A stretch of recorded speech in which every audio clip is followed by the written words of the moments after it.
GE for War Thunder is an app available on the Google Play Store that lets you earn Golden Eagles for free. Complete tasks of varying difficulty to determine how much GE you actually earn.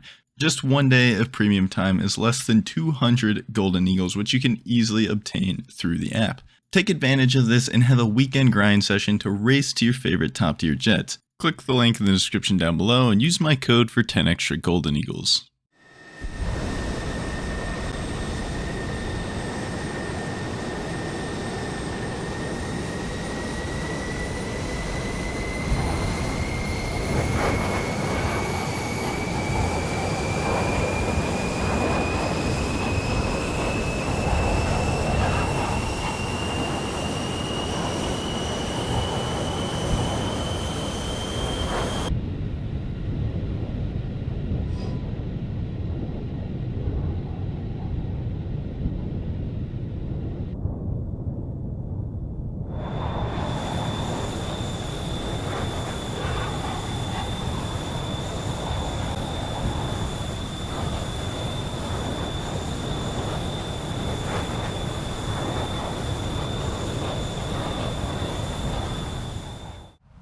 Okay, I'm pretty excited for this one. The F-16 AJ is a plane that I've liked ever since it really came out. You get the really nice Block 10 light F-16 flight model, so it's got the best flight model for an F-16, as well as the only Block 10 that has access to Sparrows as well. So that's going to actually help me get within range to try to get into a dogfight with the Lee here in the F-14B.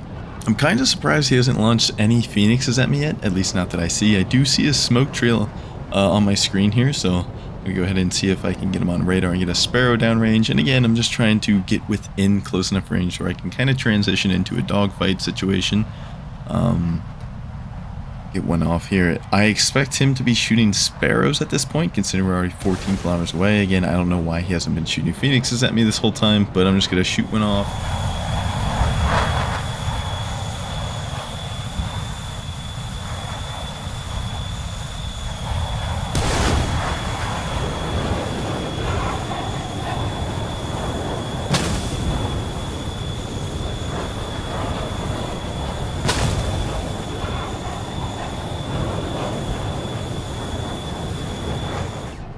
Losing lock on this one, but it's worth it to just not die. Simply roll out of the way of these Phoenixes. They're not difficult to dodge, especially really close range launch for the AIM-54. And now it's just going to be a matter of who gets the next Sparrow off first, because that's going to kind of decide the position going into the dogfight. It looks like he is, so I'm just going to full defend. There's no point in shooting my own Sparrow right now, because I'm just going to have to break lock and turn cold against his anyways, since it's going to hit me first. That puts me on the back foot.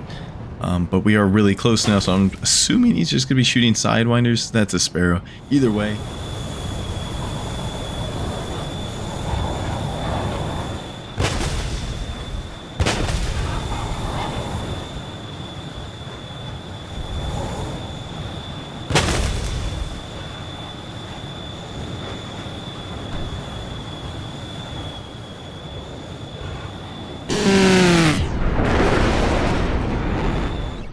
Close enough, it doesn't really matter what he launches.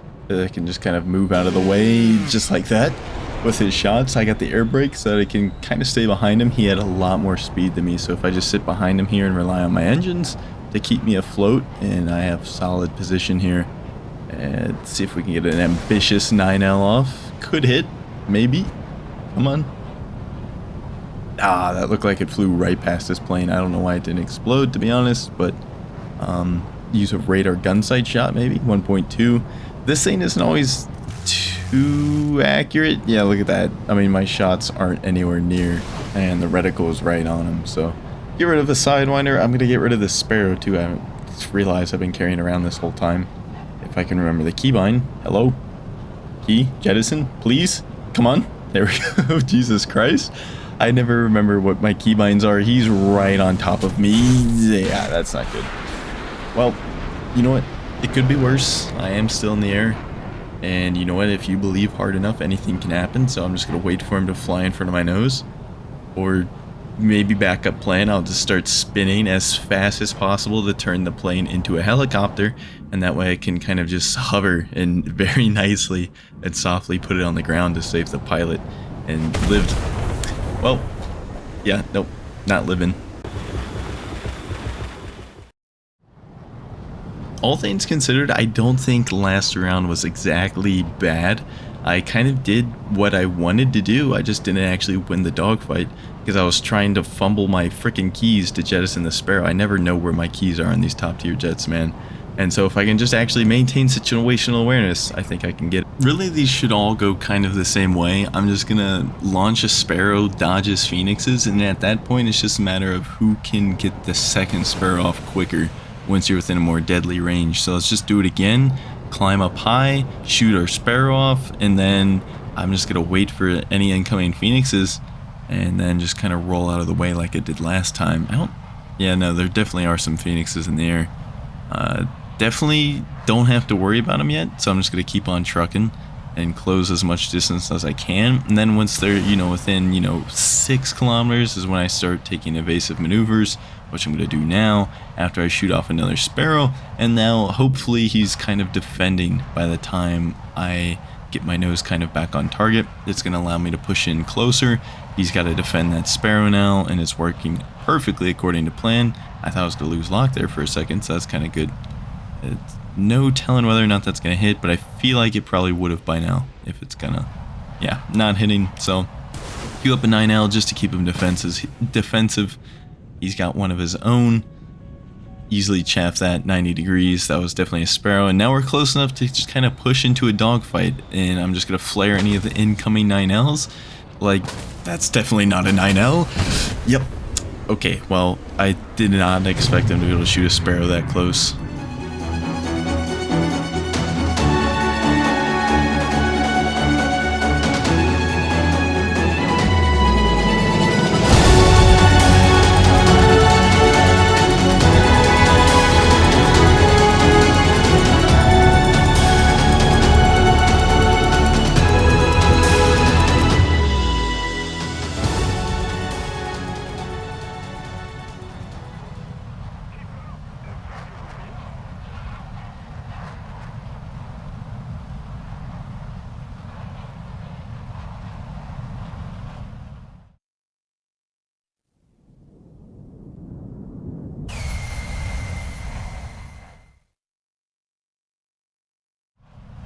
So I fumbled my first round and then just blatantly blundered that second one. So I'm definitely going to be looking to be more cautious and defensive here.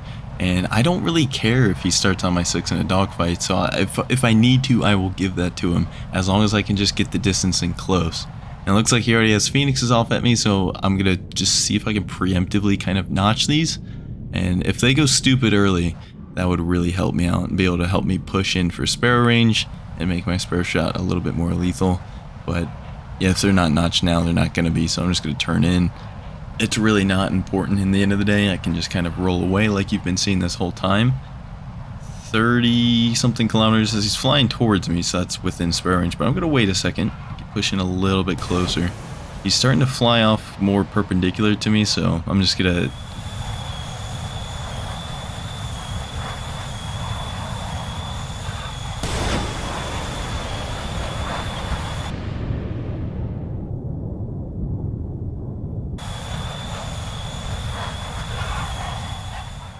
initial Phoenixes are probably getting really close to me, so just that simple little roll that I've been showing you this entire video pretty much completely negates his Phoenixes. And again, that's just about pushing in close. Who's going to get the better second Sparrow launch? Who's going to get off quicker? And he's still notching. This is great news for me. I'm just going to push on closer, keep an eye on where he's flying. Once he starts coming towards me like he is right now, I know he's probably queuing up a missile shot, so I'm going to see if I can get mine off first, just to, again, keep him defensive. That way, if he launches his, he's going to have to defend against mine, because mine's going to hit him first every single time. And he is chaffing. Yeah, I went for the chaff last second.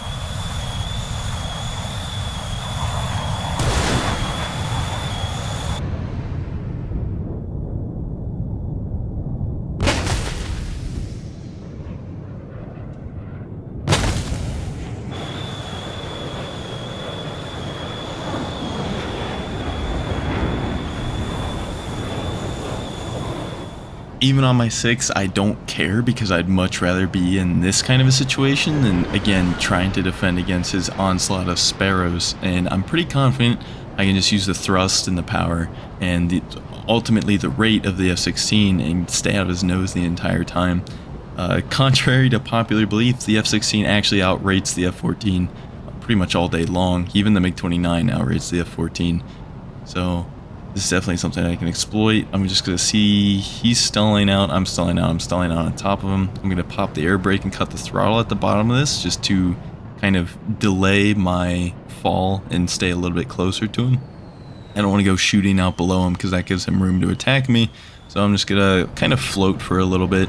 And now that he's on his way back down, I'm going to turn the power back on and just start gunning it back toward him to, again, just kind of jam his nose, make sure he can't get a shot on me. And this is a situation I'm a little bit sketched out about because if we keep kind of rolling around each other, he's going to pop his landies, and once he gets his landing flaps out, he will actually float behind me. So I'm going to keep the afterburner on and build up some speed here because I don't want to get in that situation. And eventually I'll just start flying away from him. I just got to stay out of the nose the whole time and not fall for the trap of slowing down with him and getting the flaps out because he will kill me. That's the only way he can kill me.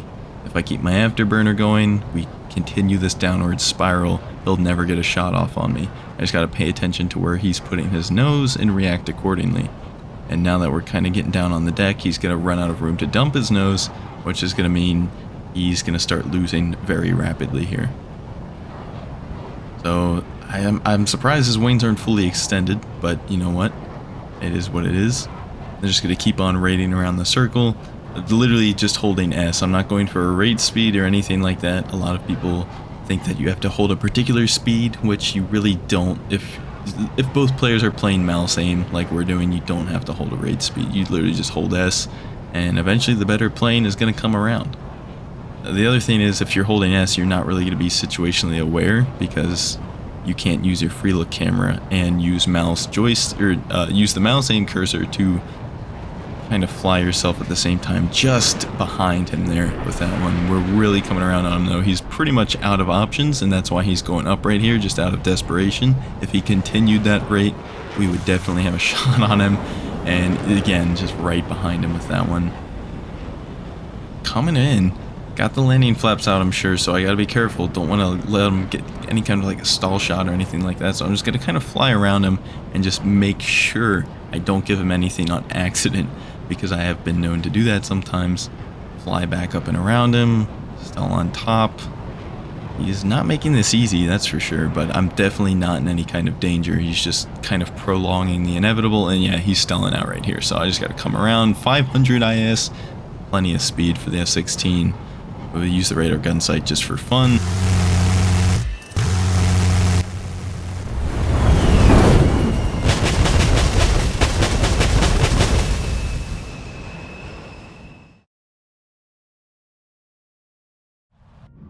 I think we're kind of figuring him out at this point. It's a lot less about F-16 versus F-14, and it's more so about like knowing when to shoot your sparrows and how to react to incoming missiles and stuff like that, because it's only really F-16 versus F-14 once we get into the merge, and once we can actually dogfight each other, I have a massive advantage. The F-16 is just straight up better.